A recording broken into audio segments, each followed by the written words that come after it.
Hello, Aries. Welcome to another timeless reading. Actually, monthly reading mo to. Monthly love reading mo. Okay.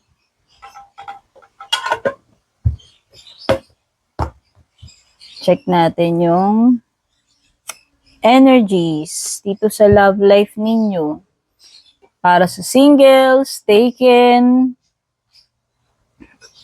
in a relationship, in a situationship, or doon sa mga no contact.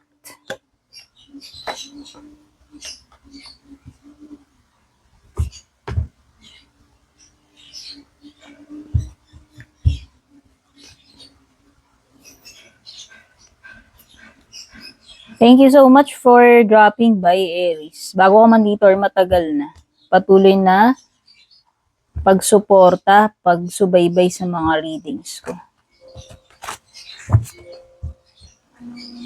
Monthly love read.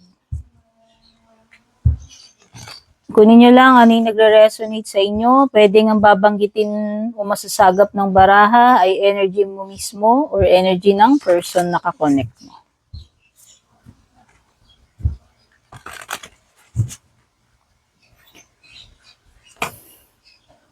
Singles, taken, or in a relationship, in a situationship or relationship. Tapos ito ay no contact.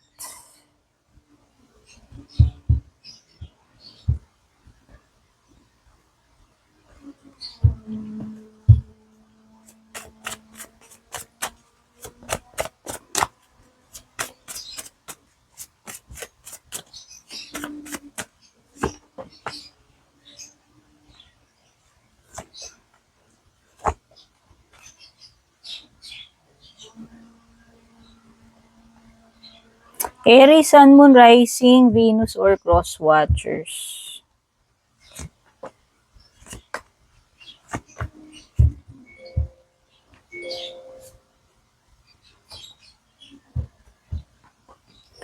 Okay, tignan natin yung mga singles. Ano sabi dito? Unsent messages. Oh, what was never said, holding back. Oh. So, mukhang merong nagugustuhan o whether nagugustuhan mo siya or nagkakagusto siya sa'yo. Andun yung magkikreate, magko-compose ng chat or text pero nananatili lang sa phone na hindi naman isinisend. Alam mo yun, parang type ng message pero hindi naman wala sigurong tapang or whatever, bakit hindi magawang isend yung mga messages na kino-compose. Ayan, no? May mga unsent messages dito eh. Whether ikaw yan o siya. Nag-hold back daw, yun yung isang reason. No?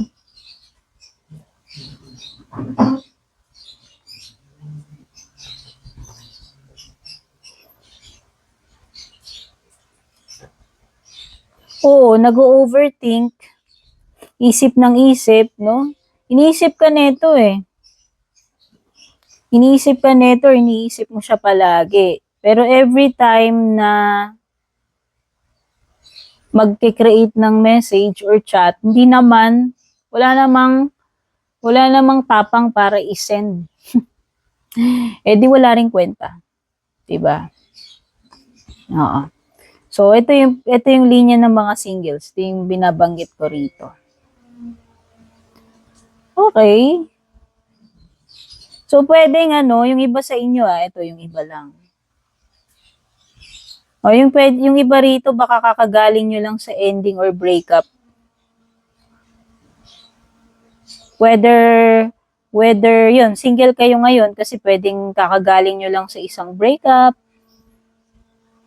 or itong person mo, sabi ko nga, pwedeng vice versa yung mga energies dito. Kung ano yung tinutukoy ng baraha, bahala na po kayo. Kayo po ang makakapagsabi kung energy nyo yan and energy ng person na kadil nyo.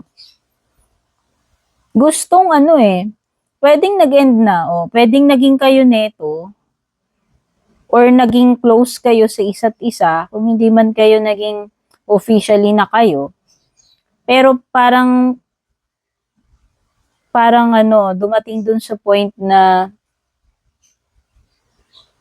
nag-end yung connection ninyo. And ngayon single kayo, no?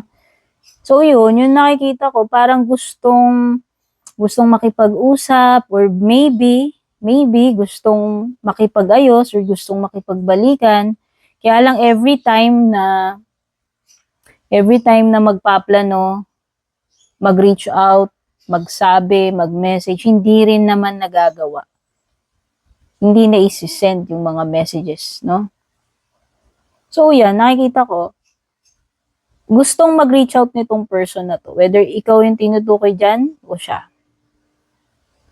Doon yung mga nag-a-attempt na mag-chat or mag-message pero hindi naman natutuloy. Hindi tinutuloy, hindi natutuloy. Okay? So ano to, next na tayo, yung mga, dito na tayo sa gitna. Yung mga taken na, married, in a partnership, in a relationship, basta ibig sabihin hindi ka na single. O ito na, yung nasa gitna. You chose them. Third party, betrayal, replacement. Ouch.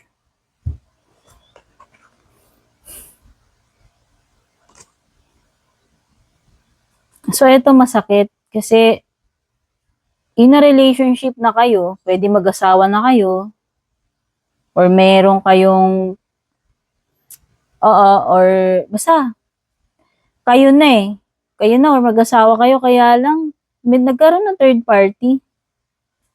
Hindi ang masaklap dito, dear, pwedeng hindi ka piliin itong person na to.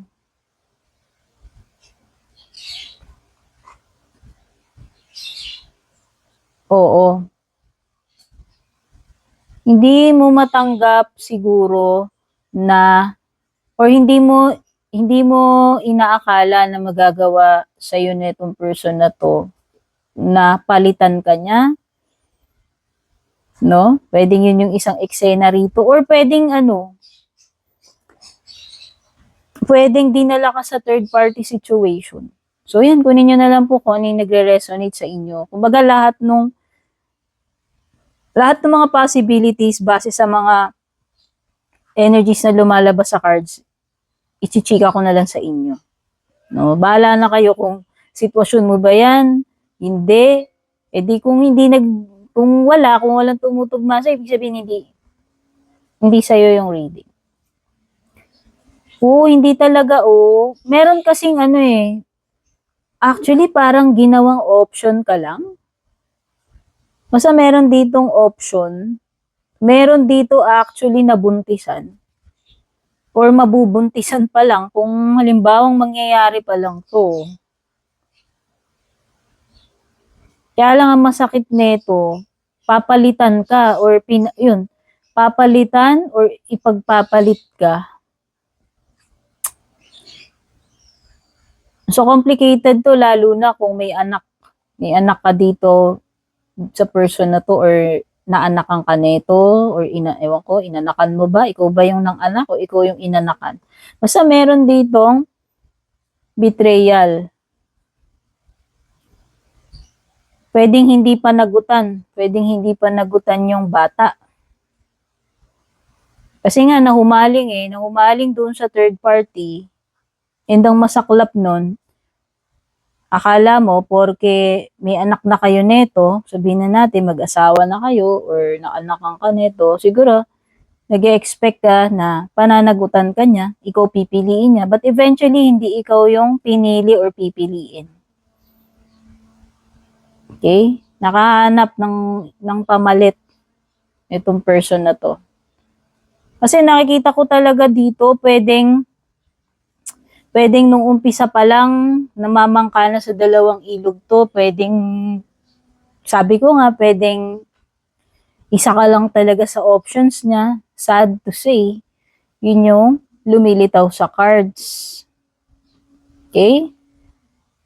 So, dito na tayo sa mga no contact situation naman. Truth hurts. Reality check. Wake up call. Clear eyes. O baka dapat ka nang magising. Dapat ka nang magising. Yung pagiging no contact situation ninyo is already a red flag. It's already a wake up call or a sign, Aries, para sabihin ko sa'yo. Ayan o. Gumawa ka daw ng reality check. Buksan mo yung mata mo. Kasi ayun judgment card eh. O baliktad judgment card mo. Ibig sabihin, pwedeng in denial ka dun sa truth. Diba? Once and for all, magpakatotoo ka na lang. Kung talagang nandyan na yung mga signs, nandyan na yung mga red flags, i-delay mo pa ba itong wake up call mo? Kasi parang ginigising ka na ng mga bara mo eh. Sinasabi na nila na ano. Ayan, nakikita ko, ipinipilit, inilalaban. Ang tanong, ipipilit, ilalaban mo, siya ba ganun din ba yung ginagawa niya? Parang nakikita ko kasi dito, marami ring obstacles or odds dito sa connection ninyo. Pero meron ditong someone persistent, no? It could be you. Could be you. Pero kasi no contact eh, yung palang sa part na yun na hindi siya nakikipag-communicate sa'yo or binlock ka niya, nang ginost ka niya, yun palang is already a big sign na you should wake up. Okay? So, yung mga signs na nandito, actually may mga air signs. Gemini, Libra, Aqua. Taurus, Libra, pwede rin namang may water, Scorpio, Cancer, Scorpio, Pisces, or fire.